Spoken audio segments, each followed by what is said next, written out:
Hey there, it's Jermaine from LiveWellZone.com, and I wanted to do a quick video today to talk about the idea of being gracious towards yourself.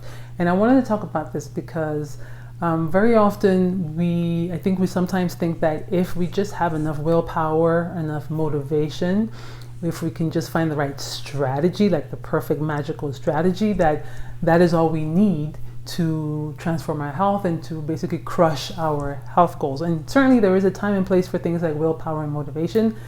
And as you know by now, if you've been on my channel before, when it comes to strategy, there are nuances. Okay, I talked about this in my previous video where I talked about the 4 principles of hormone balance. If you haven't watched that, I'll be sure to link to it. But in that video, I basically gave those 4 principles and highlighted the fact that we may not need all 4 of them every single time, but it is up to you to also do the work to determine what makes the most sense for you based on where you are and based on your phase of life and things of that nature. So even when it comes to the strategy, there isn't one perfect strategy that works for all the billions of women on this planet, right? So what can you do in those days, in those moments where maybe you feel frustrated or you feel hopeless? Okay, I think one of the traits that can really help, and I've seen this in my own self and in other people, is the ability to just be more gracious towards yourself.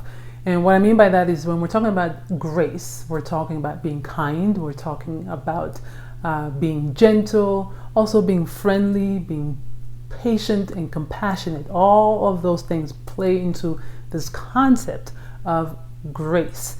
And that is a trait that can take you very far when you are working on supporting your health and you're trying to get your body back into more of a space of harmony. Okay, so the other reason why this can be very important is because you will also come up against a lot of doubts or fears and maybe just demons, for lack of a better word. So, you may feel, for example, that you are not deserving of health, right? Like you might have so much doubt that you feel like, oh my God, I have just been such a bad person in this lifetime, in a previous lifetime. We all think differently, but you might get to a place where you think, maybe I'm just not deserving of good health and that there's just no hope for me, right? And so you might be tempted again there to give up. You might have the voices of other people in your head. It could be family, it could be friend, anybody that you trust and respect, but who also maybe doubts in your ability or your body's ability to heal. You're going to come up against all of those doubts as well. And then there's another layer, which I think is more the cultural, societal level of things, because from my perspective, when we're born, we're thrown into a world that is constantly telling us what can go wrong with the body. So we spend a lot of time focused on all the things that can go wrong. I don't think we really spend much time celebrating what the body is capable of doing. And I also think that as a woman, there is an extra layer to it, because I certainly remember being a teenager, for example, and reading teen magazines. And a lot of the messages in those magazines were really just to tell me that there were so many things that I needed to start preparing to experience, bad things, right? It was like prepare for the menstrual cramps and for the PMS, for the breast cancer, for the ovarian cancer, for the uterine cancer. It was just this constant bombardment of just the female body as it is too complicated, it's complex. And we just know that you have all these things that are going to go wrong the older you get, the more you move into adulthood, into womanhood. So I also think that, at least for me, when I think back to those days of being, preteen and teenager, I think a lot of the message there kind of hit me more from a perspective of, this is just what happens for the female body, and you just have to prepare for a life of struggle and misery, which of course we know is not really the case, because there are millions, billions of women around the planet who are living in healthy bodies as well. So certainly it is not a 100% truth that the female body has to constantly be diseased, right? That is just more I think that comes from a perspective of not understanding, not really women, but just not understanding the human body. Because whether you're a woman or a man, at the end of the day, humans were more than our parts. We're not just ovaries and pancreas and breasts and whatnot. Like, we are whole, and those whole parts live in this body that is also experiencing lots of different thoughts and feelings and fears and worries and joys, ups and downs and whatnot. So on all of those things, life is really what affects us. So, and those parts are not in isolation. They're in this human container, right? They're in this human container, what some people will call a meat suit.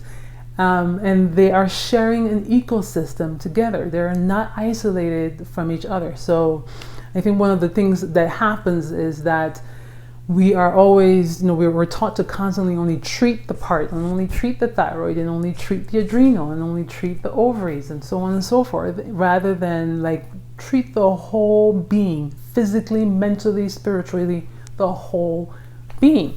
But even to have the space in your mind to be able to see that, you have to come from a place of grace, right? You have to really come from a place of grace to even have the mental clarity that will allow you to remember that you are more, that you deserve more than what you're currently being served health-wise, for example. Okay, so I just wanted to share this with you as something to kind of chew on and think about if you're struggling. And the other thing you might be thinking now is, well, how do I actually cultivate this whole trait of being graceful or gracious towards myself? And that, again, like everything else, is a personal thing. I can tell you that when it comes to me, for example, the things that help me get into that space is just reminding myself of all the things that I have studied throughout life. So I have studied a lot of Eastern philosophy. I am a yogi. I'm a trained yoga teacher. I'm a yogi. I read a lot of Eastern texts, Buddhist texts. So my perspective of the world, my perspective of things like God, have a complete Eastern, it's a very much an Eastern perspective. So it's not a person, but it is the energy. So to me, that God energy is you watching me right now. It is the air that I take in every time I breathe in. It is the mountains, the sea, the herbs, like everything, that God energy is there. And I try to remind myself of that in those moments where I feel like, okay, I need to bring some grace into my life for whatever it might be going on. Though that helps to bring me back to, to the real truth, right, of what this life is about. And so those are examples of those things. There's other things too, things like music. Like, I love to listen to music. I grew up in West Africa, very diverse, very multicultural environment. So, and music is huge for me. I'm listening to different things constantly, and music for me personally is definitely something that takes me to a whole other space.